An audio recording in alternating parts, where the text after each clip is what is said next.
Tahun 1914, saat semua hal lagi berkembangnya, mulai dari teknologi, transportasi, pendidikan, hingga fashion, tidak ada satupun yang menyangka kalau pada masa yang dianggap indah itu akan ada kejadian besar yang terjadi. Perlu diketahui, pada masa tersebut, formasi kekuatan dunia tidak seperti sekarang yang didominasi Amerika Serikat, Rusia, dan juga Cina. Pada masa tersebut, formasi kekuatan dunia dipegang oleh 4 kekuasaan: Kerajaan Austria-Hungaria, Kekaisaran Ottoman, Kekaisaran Jerman, dan juga Kekaisaran Rusia. Hubungan di antara keempatnya lumayan mudah dimengerti. Austria-Hungaria berkawan dengan Kekaisaran Ottoman. Dua kekuatan besar ini dipisahkan oleh negara-negara kecil yang memerdekakan diri mereka dari keduanya, seperti Serbia, Romawi, Bulgaria, dan lain-lain.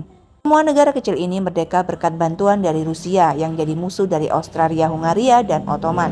Sentimen antar wilayah pada saat tersebut memang sudah mulai memanas, namun tidak ada satupun yang berani mengumumkan perang.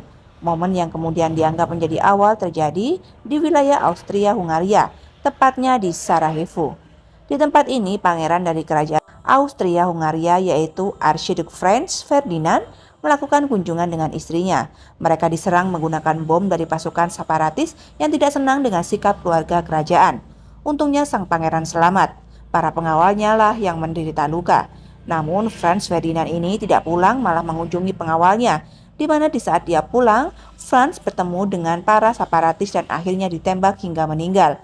Meninggalnya pangeran dari kerajaan Austria-Hungaria membuat mereka murka dan menuduh Serbia sebagai dalangnya. Makanya setelah kejadian tersebut, kerajaan Austria-Hungaria membuat pernyataan perang ke Serbia.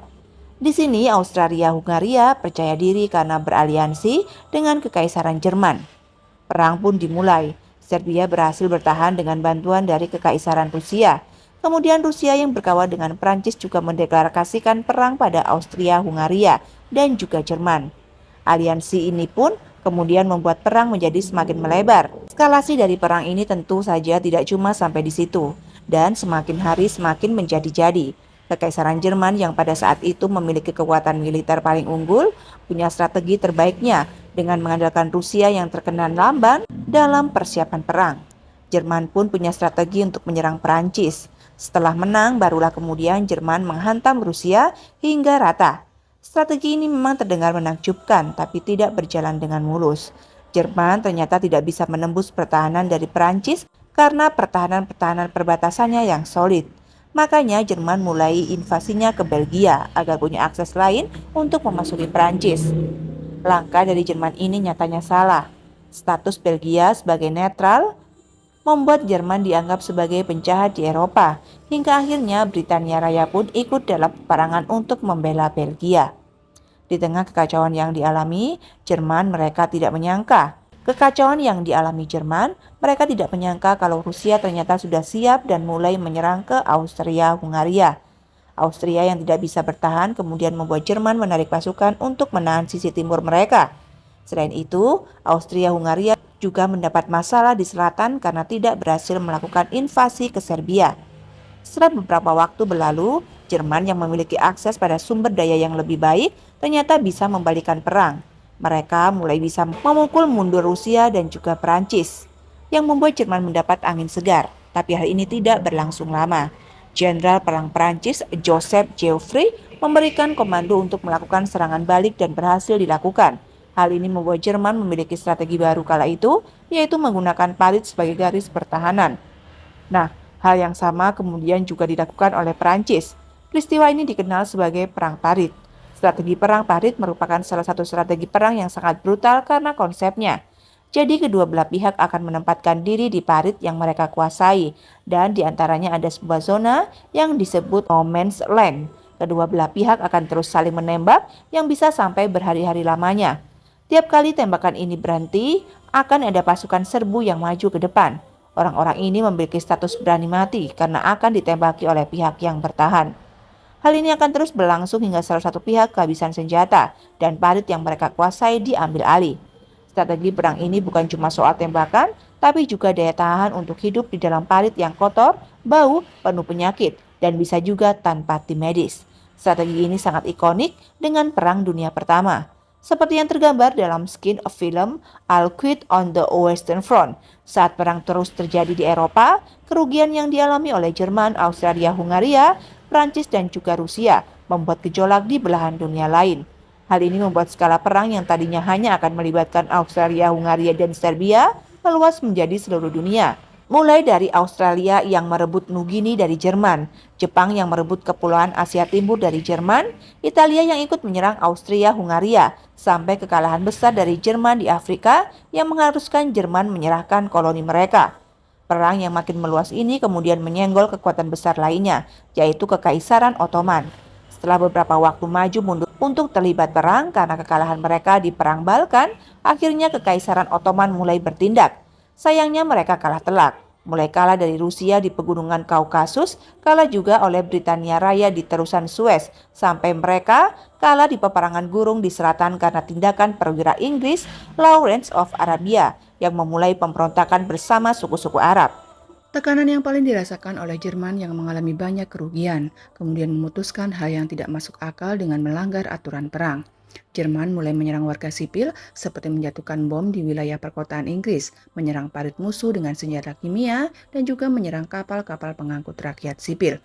Nah, dari sini skala perang yang terjadi makin membesar dan melibatkan banyak negara baru. Setelah perang makin meluas, lantas membagi dunia dalam dua blok besar. Blok sekutu beranggotakan Kekaisaran Rusia, Prancis, Britania Raya, Italia, Amerika Serikat, Romania, Jepang, Serbia, Belgia, Yunani, dan beberapa suku Arab. Kemudian blok sentral diisi oleh Kekaisaran Jerman, Kerajaan Austria-Hungaria, Kesultanan Utsmania, dan juga Bulgaria.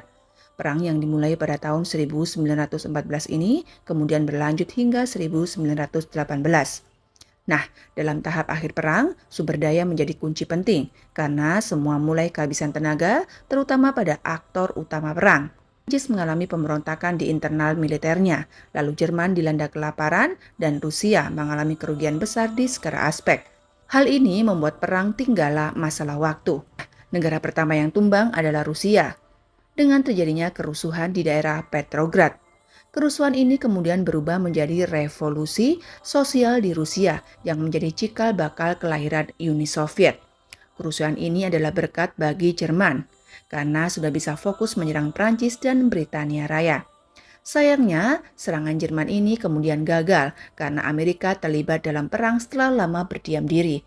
Amerika terlibat karena Jerman terbukti mengirim pesan pada Meksiko untuk menyerang Amerika. Amerika menjadi kunci karena sumber daya mereka tidak terkuras karena perang. Apalagi Amerika menjadi supplier senjata bagi kedua kubu, yang membuat ekonomi Amerika malah melambung hingga puncak masa tersebut.